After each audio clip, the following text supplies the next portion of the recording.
नमस्कार। अभी के लिस्ट में मैंने एक स्टॉक को चुना है जिसको समझने के लिए बेसिकली एक कंपनी टेक्नोलॉजी सर्विस प्रोवाइड करने वाली कंपनी है। इंजीनियरिंग बेटर वर्ल्ड कहती है और ग्रुप्स का नाम बताऊं तो टाटा ग्रुप से कंपनी है। इसका कंपनी का नाम है टाटा टेक्नोलॉजी। इसके बारे में रिसेंटली लगता है कि थोड़े दिन पहले इसका आईपीओ आया था। आईपीओ की बात के बारे में जानने के प्रयास करते हैं कि हमने आईपीओ के ऊपर स्टडी नहीं किया था। अभी मैं स्टडी कर रहा हूँ क्या है स्टॉक परफॉर्मेंस और क्या निकल के आती है इसका टेक्निकल चार्ट के ग्राफ के हिसाब से क्या क्या इंफॉर्मेशन निकल के आती है, क्या इसका बुक्स वैल्यू है और क्या मार्केट की एक्सपेक्टेशंस लग रही है इस कंपनी में। जहाँ एक अच्छी ग्रुप की कंपनी का क्या परफॉर्मेंस निकल के आती है, हम इसको समझने का प्रयास करेंगे। सबसे पहले चलते हैं टाटा कंसल्टेंसी टाटा टेक्नोलॉजी की तरफ और टाटा टेक्नोलॉजी की सर्विस के बारे में जो कि टीसीएस भी इनका कंपनी है, जो कि बड़ी कंपनी है, जो कि क्या काम क्या करती है, वही काम करती है जो कि टेक्नोलॉजी सर्विस आईटी से रिलेटेड कामकाज करती है। और इस कंपनी का काम भी सेम है। इसमें देखने को मिलती है कि कुछ ऐसे नया काम जो कि engineer the next generation of the connected and autonomous electric vehicle के ऊपर कामकाज करती नजर आती है। उसकी डिजाइनिंग वगैरह लेकर के digital information of the next generation digital enterprises की बात करती है इस कंपनी। कहती है बिगर चैलेंज बेटर अपॉर्चुनिटी और ये सब सारा इंफॉर्मेशन इसके हैशटैग और टैग चलते हैं जहाँ पे इसके अच्छे से टाटा ग्रुप्स के बारे में हम समझते हैं। चलते हैं थोड़ा सा इसके बारे में, कंपनी के बारे में थोड़ा सा ओवरव्यू लें, फिर हम चलेंगे इसकी फाइनेंशियल्स के पोजीशन की तरफ और उसके बाद चलेंगे हम टेक्निकल ट्रेंड वाली ग्राफ्स के हिसाब से क्या चार्ट की ग्राफ्स कहती है, क्या ट्रेंडिंग का व्यू निकल के आता है। चलते हैं सबसे पहले देखते हैं कंपनी 1994 में बनी थी। Tata technology limited it is a global engineering service company offering product development and digital solutions, अर्थात डिजिटल सॉल्यूशन पे कामकाज करती, मतलब आईटी से रिलेटेड ही कामकाज करती नजर आती है। इस कंपनी की बुक वैल्यू की बात करें, सबसे पहले हम बुक वैल्यू से स्टार्ट करते हैं। बुक वैल्यू की बात करें तो निकल के आती है करीब 80 रुपए के आसपास। करंट मार्केट प्राइस 1030 रुपए के आसपास। प्राइस टू बुक की बात करें तो निकल के आती है 13 टाइम्स इंक्रीज हो चुका है अभी तक के मार्केट के हिसाब से, करंट मार्केट के हिसाब से। अब आते हैं इंटेंसिक वैल्यू तो निकल के आती है 305 रुपए के आसपास। चार चीज क्लियर होता है। अब आते हैं नेक्स्ट स्टेप में। जो नेक्स्ट स्टेप होता है मार्केट कैप। मार्केट कैप के बारे में हम सबको पता होता है, जो करंट जितना नंबर ऑफ शेयर्स है उसको करंट मार्केट प्राइस से मल्टीपल करते हैं तो निकलता है करंट मार्केट प्राइस। और इस स्टॉक की पी की बात करें तो स्टॉक की पी निकल के आती है 61 के आसपास। और दूसरी तरफ हम देखने को आती है जो क्या इंडस्ट्रीज इंडेक्सेशन के पी की बात करें तो इंडस्ट्री पी की बात निकल के आती है 31.8 के आसपास। इसके साथ करंट रेशियो की बात करें, करंट रेशियो 1.80 के आसपास निकल के आती है। ईपीएस है 16 के आसपास। अब यहाँ पे जो नई बात है वो है promoter holding. Promoter holding only 55%, rest जो है 45% वो कंपनी क्या किया, टाटा ग्रुप्स ने मार्केट में बिकवाली कर दिया अपने स्टेक को। और इस स्टेक से जो पैसा आया उस पैसे से अपने बिजनेस को डेवलपमेंट करने में लगाया। कंपनी की जो बड़ी ग्रुप्स है और कंपनी की कोई भी शेयर्स जो है प्लेस नहीं है यहाँ पे डेटा के बेसिस पे। डेट टू इक्विटी की बात करें, डेट टू इक्विटी में 0.08% के आसपास की निकल के आती है वैल्यूएशंस। आरओसी की बात करें तो निकल के आते 28 के आसपास। आरओई की बात करें निकल के आते 21 के आसपास। अब इन सब की कंपेरेटिव के बाद फेस वैल्यू की हम चर्चा करें तो फेस वैल्यू निकल के आते केबल और केबल 2 रुपए के आसपास और डिविडेंड पेइंग कंपनी रही है। तो इस हिसाब से मतलब ओवरव्यू हिसाब से देखा है तो हर जगह पे अपनी कुछ न कुछ अच्छी पोजीशन बना के बैठी है। अब चलते हैं इसकी तरफ, क्या कहती है कंपनी की डेटा के बेसिस पे, जहां पे थोड़ा सा प्रेशर देखने को मिला अभी के ट्रेडिंग में, लेकिन एक्चुअल में कितना सेशन के हिसाब से ट्रेंडिंग क्या व्यू करता है। इसको बीएसई के मिड कैप में रखा गया, आईटी इनेबल सर्विस प्रोवाइड करती है। अब हम क्या करते हैं, इसके एक साल की चार्ट को लेने का प्रयास करते हैं। अब इसकी चार्ट की ग्राफ क्या कहती है, ये स्टार्ट कब हुई थी, इसका आईपीओ आया था नवंबर के आसपास और लगता है ये नवंबर में आई थी आईपीओ 30 नवंबर को। तब इसकी प्राइस थी करीब 1314 रुपए के आसपास। अब मैं इसकी ट्रेंड को एक नजर डालता हूं। ट्रेंड क्या हुआ, जब मार्केट ओपन हुआ तो इस हिसाब से मार्केट गिरना चालू किया तो ये गिरते गिरते यहां तक आई। जो देखने में आती है, जिसका एवरेज वॉल्यूम के आसपास देखिए यहाँ तक आके खड़ी होती है। उसके बाद दोबारा इसने एक एवरेज वॉल्यूम की तरह क्रिएट किया, लेकिन सस्टेन नहीं कर पाया, और सस्टेन ना करने की वजह से मार्केट में क्या हुआ, लगातार देखिए इसका ट्रेंड क्या बनता जा रहा है। इसके बाद मार्केट मैं देखूं तो इसको मार्केट इसके बाद जाके स्टेबल बनती नजर आती है। अब मैं यहां से यहां को आकलन करूं तो ये नजर आती है स्टॉक में क्या लग रही है, स्टेबिलिटी नजर आती है, जो कि इस टाइम फ्रेम के हिसाब से मार्केट में गिरावट थी। क्यों गिरावट थी? क्योंकि आईपीओ हाई प्राइस के हिसाब से आ गई, और आईपीओ में अच्छे लोगों ने डबल सब्सक्राइब या उससे ज़्यादा सब्सक्राइब मिल गया, और उस मार्केट में क्या हुआ, मार्केट पैनिक हुआ। जो मार्केट में बहुत अच्छा परफॉर्मेंस करने वाला है, भर भर के लोगों ने खरीदा आईपीओ में।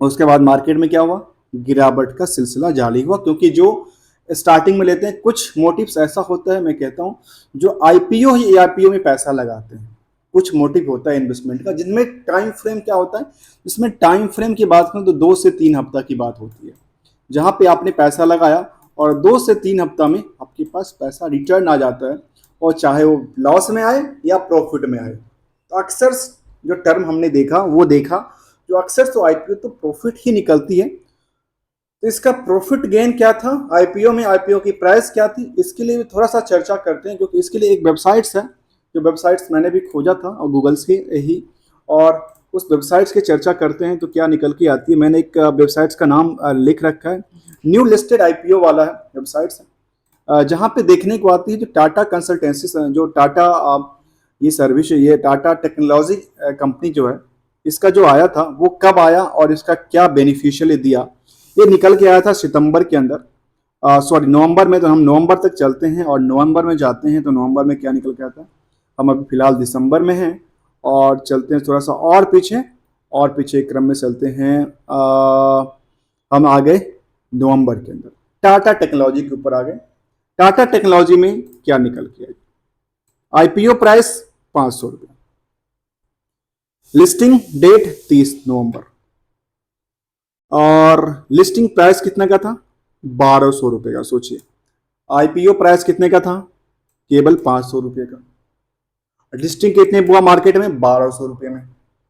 उसके बाद क्या हुआ, लिस्टिंग गेन कितने का होता है, 140% का। इसीलिए हमने कहा जो कुछ ऐसे एंगल्स होते हैं इन्वेस्टमेंट के, जहां पे क्या होता है, केवल और केवल आईपीओ में ही पैसा लगाते हैं, जो एक शॉर्ट टर्म में पैसा अच्छा गेन करके देता है।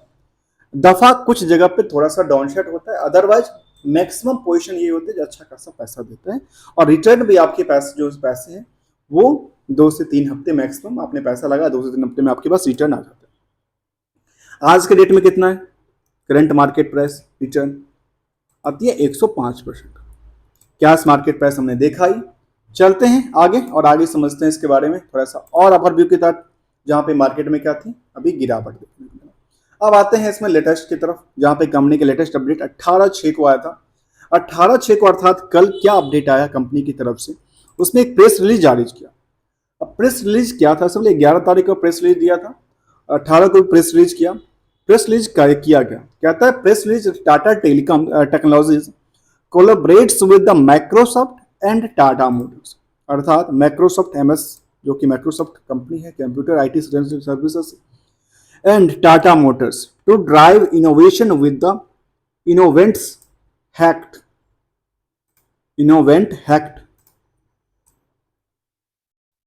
हैकथन for engineering student focus on generative AI, अर्थात ये एआई के ऊपर कामकाज करती नजर आती है, जो कि क्या क्या कोलैबोरेशन कर रहा है किसके साथ, माइक्रोसॉफ्ट और टाटा मोटर्स के साथ, जो कि एक तो उनके खुद की ग्रुप की कंपनी है। अब चलते हैं लेटेस्ट, इसके बाद एक और आया था 11 तारीख को, उसमें क्या लेटेस्ट अपडेट था, उसमें देखा जाए तो क्या निकल के आती है, उसमें कहा था कंपनी जो हमारा technologies accelerates Mitsubishi electric India digital transformation journey, और ये एक इलेक्ट्रिक इंडिया जो है इलेक्ट्रिक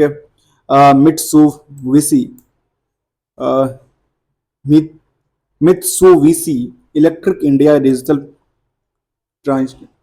ट्रांसफॉर्मेशन जर्नी की बात कर रही है कंपनी। बेसिकली मुझे खुद समझ नहीं आ रहा कि है क्या डिजिटली है, तो मैं इसको थोड़ा सा और डिटेल स्टडी लेना चाहता हूँ तो आखिर हुआ क्या? ये कहती है कि हमने प्रेस रिलीज किया और सब्जेक्ट टू द जो भी कंटेंट था उसके हिसाब से, और इसमें एक कहा कि हमारा एक हमने क्या किया है, Tata technology associates Mitsubishi Electric India digital transformation journey with the SAP S/4HANA implementations delivery enhancing operation। मतलब एक लगता है कंपनी है, कोई कंपनी का नाम है Mitsubishi Electric, उसके साथ इन्होंने कुछ कामकाज करने के लिए प्रयास किया है। कहता है Tata technology impact implemented advance SAP, एक एसएपी होता है सैप जो कि सिस्टमिक का शायद तो कुछ प्लान जो कि सॉफ्टवेयर होता है। HANA application have the mapping of the re-engineering business process across business functions, ensuring the seamless integrations. Tata Technology reduce the implementations timeline by the approx 25% of the leverage accelerate on the business। अर्थात ये company अपनी performance की बात कर रही है जहाँ पे हम अपनी सेव टाइम सेव कर सकते हैं। साथ में इनकी 11 तारीख को मीटिंग हुई थी, ग्लोबल प्रोडक्ट में सैप के ऊपर कामकाज करती नजर आती है। सिंपल सिंपल बातों में समझे तो इसका देखा जाए Mitsubishi electric India private limited, ये क्या है, with more than 100 year of the experience in the providing reliable, ये कंपनी है जिसका नाम मैंने कहा ना मित्सुबिशी इलेक्ट्रिक इंडिया लिमिटेड।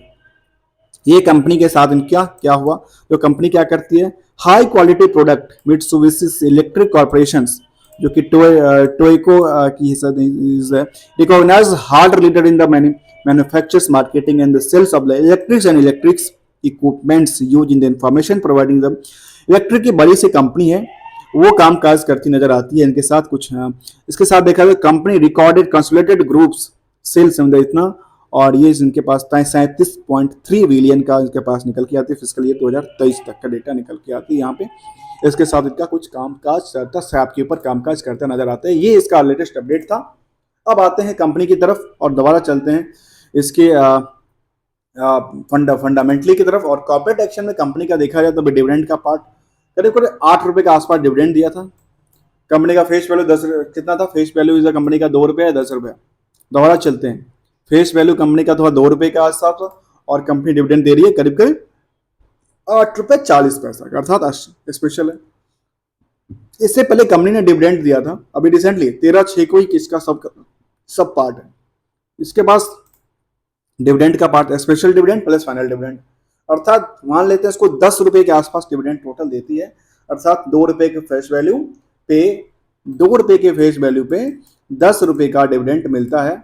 इस हिसाब से देखा जाए तो कितना होता है, 5x होता है। सीधा सीधा देखा जाए तो 5 गुना अर्थात 500% डिविडेंड डिक्लेयर करती है कंपनी अपनी शेयर होल्डर के लिए। जिस शेयर होल्डर में टाटा ग्रुप की हिस्सेदारी थोड़ी सी कम है, ऑलमोस्ट 55% के आसपास, और रेस्ट जो है किसकी है, पब्लिक के पास। ऑलमोस्ट ज्यादा बेनिफिशियल किसके लिए होगा, पब्लिक के लिए होगा। अब चलते हैं आगे और आगे देखते हैं रिजल्ट की पार्ट। रिजल्ट की पार्ट में इस कंपनी की रिजल्ट को देखें तो रिजल्ट के पार्ट्स में ये निकल के आती है जो कंपनी का परफॉर्मेंस अच्छा दिख रहा है। नेट प्रॉफिट में डाउनसाइड देखने को मिला, जिसकी वजह से इसका जो ऑपरेटिंग प्रॉफिट मार्जिन था, नेट प्रॉफिट मार्जिन दोनों क्या हुआ, एक गिर गया। ये तो डेटा इसके खुद की कंपनी का था। अब इसकी हम कंसोलिडेटेड डेटा की तरफ ध्यान दें, उससे पहले एक चार्ट लेते हैं एक समझने के पर्पज से, जो चार्ट में बेसिकली हुआ क्या, ठीक है। और उस चार्ट में मैंने जो चार्ट लिया है वो एनएससी के वेबसाइट्स पे बीटा वर्जन के हिसाब से लिया है, और मैंने कोई जनरेट नहीं किया इसको चार्ट को, ये वहीं से अवेलेबल होता है, आप भी जाके इसको ट्रैक कर सकते हैं। अब यहाँ पे देखने को आई जो कंसोलिडेटेड स्टैंड लोन के हिसाब से डेटा देखो तो स्टैंड लोन में कितना आता है, 31,370 लाख का, अर्थात सीधा सीधा देखा जाए तो 3170 करोड़ का इसका टोटल सेल्स रहा। और टोटल रेवेन्यू की बात करते हैं और प्रॉफिट कितना हो रहा है, 687 करोड़ का, ठीक है। प्रॉफिट आफ्टर टैक्स की बात करें, इनकी एसेट्स क्या है, एसेट्स तभी स्टेबिलिटी के साथ इसका चार्ट देखें तो एसेट्स क्या है, एसेट्स थोड़ा सा यहाँ से यहाँ पे डाउनसाइड हुआ, लेकिन यहाँ पे कवर करती नजर आई। और ये लगता है आसपास थोड़ी सी हल्की इंक्रीज करता है यहाँ पे, तो ये थोड़ा सा हल्का इंक्रीज था, और यहाँ पे एसेट्स आके थोड़ा सा गिर जाता है, एसेट्स थोड़ा सा गिर जाता है, फिर यहाँ पे डबल रफ्तार से चलना स्टार्ट करता है। अब इसका कंसोलिडेटेड डेटा की तरफ हम ध्यान देंगे, वो क्या निकल के आती है जिसको हम समझने का प्रयास करते हैं यहाँ के ऊपर भी। जो ऐसी कंसोलिडेट डेटा क्या कहती है इसका। अब आते हैं कंसोलिडेट डेटा, जहाँ पे सीधे सीधे देखा जाता है जो इनकी सेल्स में क्या हो रही है। सेल्स में बहुत बड़ी पुलबैक नहीं था, एक तरह से छोटी सी पुलबैक के हिसाब से देखा जाए तो सेल्स क्या निकल के आती है। टोटल सेल्स इज द, यहाँ पे टोटल सेल्स की बात करें तो यहाँ पे ईयरली बेसिस का आता है। ईयरली में कितना आती है 51, टोटल आती है 51। और इसके डेटाबेस पे देखता हूँ तो कितना 52, इसमें अदर इनकम भी ऐड किया हुआ है, तो टोटल इनका निकल के आते हैं 52,137 करोड़ के आसपास का। और इसके बेसिस पे इसका आ रहा है 680 करोड़ के आसपास का प्रॉफिट निकल के आता है। टोटल एसेट्स कितना का निकल के आता है 3220 करोड़ का। उससे पहले क्या था 2989 करोड़ का। और ये सेल्स भी उसी लेवल से करीब 4501 करोड़ के आसपास के निकल के आती थी। तो ये था इसके लिए थोड़ा सा ओवरव्यू। अब चलते हैं इसके इसी तरफ यहाँ पे ध्यान दिया जाए तो इसका क्या पुल बैक हुआ। पुल बैक ये हुआ जो यहाँ से जो रेवेन्यू था इसका ईयर टू ईयर के बेसिस पे वो बहुत इंक्रीज नहीं करता। इसके बेसिस पे देखा है तो करीब 3000 करोड़ के आसपास था यहाँ पे सेल्स, तो वो भी 5000 करोड़ के आसपास पहुंचा। तो 19 से लेकर के 24 तक 5 साल के डेटा के बेसिस पे देखा जाए तो निकल के आती है थोड़ी सी कितना 3000 से 5000 पे जाती है, अर्थात करीब करीब देखा जाए परसेंटेज कितना हो रहा है।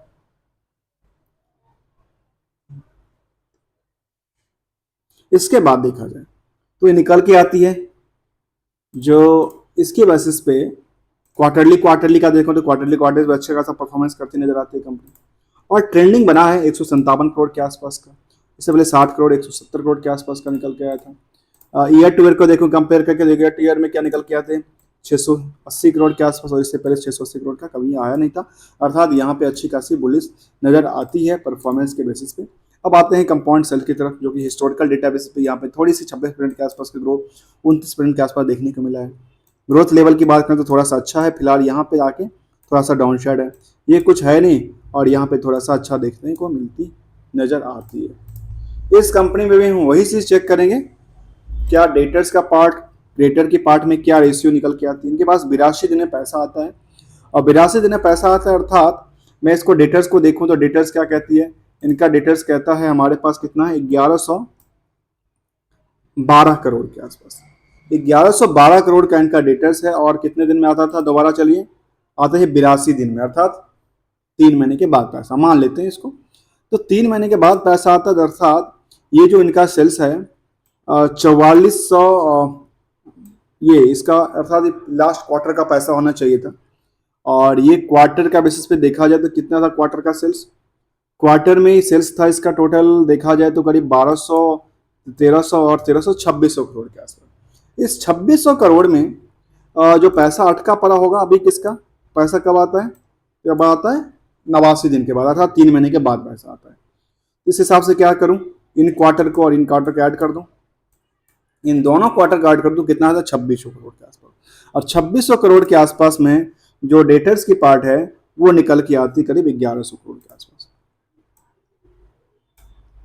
अर्थात 26 समय 1100 करोड़ के आसपास, अर्थात 30% के डेटर्स फंसी हुई इसका। और पैसा कब आएगा 90 दिन के बाद। यहाँ पे थोड़ा सा पैसा डाउनफॉल, इसके बेसिस पे मुझे लगता है कि ज़्यादा टाइम रिकवरी के लिए काफ़ी टाइम लगता है कि एग्रीमेंट के बेसिस पे हो सकता है, क्योंकि इसका टाइम ड्यूरेशन जल्दी होगा तो क्या होगा, मार्केट में इनकी स्टेबिलिटी और बनती रहेगी और टाइम फ्रेम के हिसाब से कामकाज करती नजर आएगी। अब चलते हैं शेयर होल्डिंग की तरफ। और शेयर होल्डिंग में तरफ देखा तो करीब 55% होल्डिंग प्रमोटर्स और 45% होल्डिंग जो है पब्लिक के पास। और क्या सोचती है पब्लिक, क्या सोचती है प्रमोटर्स, उसके बारे में थोड़ा सोचते हैं कि प्रमोटर तो अच्छी ही सोचती है, क्योंकि प्रमोटर अच्छी सोचती है तब तो 2 रुपये के फेस वैल्यू पे प्रमोटर अच्छी सोचती है तब तो 2 रुपये के फेस वैल्यू पे कितना दे रहा, 10 रुपये का डिविडेंड डिक्लेयर करके देती है एक साल में। तो सोचिए 10 और 1000 के आसपास की प्राइस हो, इसको हिसाब से देखा तो 1% के मान लेते हैं डिविडेंड, 1% के आसपास डिविडेंड देती है इस मार्केट करंट मार्केट प्राइस के हिसाब से देखा जाए तो। अब शेयर होल्डिंग तरफ देखें, शेयर होल्डर क्या निकल के आता है। शेयर होल्डिंग तरफ में देखा जाए तो कंपनी के पास एफआई ने यहाँ पे बिकवाली करके चली है, डीआई ने बिकवाली करके चली है। वो क्या हुआ 2% शिफ्ट कहाँ हुआ, पब्लिक के पास। जो मार्केट में क्या हुआ, जो मार्केट में गिरावट आई थी ना, वो गिरावट इसी वजह से आया था क्योंकि इसका नवंबर में लिस्टिंग होती है दिसंबर तक तो वही स्टेबल रहती है। उसके बाद क्या होता है, इसकी चार्ट ग्राफ क्या कहती है, इसके चार्ट ग्राफ में यह निकल के आती है जो नियरली जिसमें बिकवाली कब किया था, इसमें बिकवाली किया है मार्च क्वार्टर में आकर, अर्थात जो कि दिसंबर के बाद जनवरी फरवरी मार्च में देखा जाए तो जनवरी फरवरी मार्च में इसका क्या हुआ, जनवरी से देखिए इसका लगातार जो प्रेशर बना ना, ये कहाँ से आती है, 20 दिसंबर के आसपास। अब आते हैं, देखिए ये प्रेशर की बात कर रहा था। अब यहाँ पे क्या हुआ, एफआई और डीआई ने लगातार बिकवाली कर दिया क्योंकि इनकी प्रॉफिट बन गई इसके बेसिस पे, जो कि 500 रुपये का लिस्टिंग प्राइस था। और 500 रुपये की लिस्टिंग प्राइस में क्या हुआ, इनके पास 500 रुपये की लिस्टिंग प्राइस में 1200 रुपये मिल गया। और इस बेसिस पे मैं देखूं तो वहाँ कितने का मिल रहा है, यहाँ पे इस टाइम फ्रेम के हिसाब से यहाँ पे प्राइस मिल रही थी इनको कितने की, करीब करीब 1100 के आसपास की प्राइस मिल रही थी, अर्थात 1200 के आसपास की प्राइस मिल गई तो वो इन्होंने क्या किया, अपने पोजीशन को निकाल लिया। और पोजीशन निकालने के बाद दोबारा उन्हें पोजीशन बनाई, ऐसा नहीं पोजीशन नहीं बनाई, जिस हिसाब से यहाँ हुआ था उसी हिसाब से पोजीशन यहाँ भी सेम एंगल से निकल के आती है। आप देखेंगे तो जिस हिसाब से मार्केट में यहाँ पे रिएक्ट करती है उसी हिसाब से यहाँ पे रिएक्ट करती नजर आती है। पहले चढ़ी फिर गिरी, और यहाँ पे क्या हुआ, पहले गिरी फिर चढ़ी, इसी हिसाब से लंबी चौड़ी गिरती पड़ती आई है स्टॉक्स में। अभी फिलहाल ट्रेंड क्या दर्शाता है, इसका ट्रेंड ये दर्शाता है जो स्टॉक ने अभी लगातार इसमें बिकवाली का प्रेशर है, और बिकवाली के प्रेशर में चार्ट इसका यदि एवरेज प्राइस से ज़्यादा गिरती है, यदि मैं देखूं इसका एवरेज प्राइस के आसपास, ये जो एवरेज प्राइस है इसका इससे ज़्यादा गिरती है तो क्या होती है, इसके बाद थोड़ा सा चिंता का विषय हो सकता है। अर्थात इसका ये देखा जाए, सॉरी मैंने इसको कुछ अलग एंगल से ले लिया, इसको यदि देखा जाए तो ये निकल के आती है इसका और नियरली लगता है इसके आसपास प्राइसिंग आ रही है इसका कितना, 1010 के आसपास निकल के आती है। 1010 से ज़्यादा नीचे गिरती है तो फिर चिंता की बात होगी। अदरवाइज यहाँ से यदि मोमेंटल होती है, इस एवरेज प्राइस के आसपास से मोमेंटल होती है तो क्या लगती है, यहाँ से स्टेबिलिटी फिलहाल बना नहीं रही है, या तो हो सकता है डायरेक्ट फिर से यहाँ से स्विंग करे या फिर स्टेबिलिटी के साथ साथ कामकाज करता नजर आए। इससे ज़्यादा गिरता है तो फिर चिंता की बात है। उसके बाद स्टॉप्स की जो ऑप्शंस हैं उसको ऑब्टेन करना चाहिए चीज़ों को लेकर के।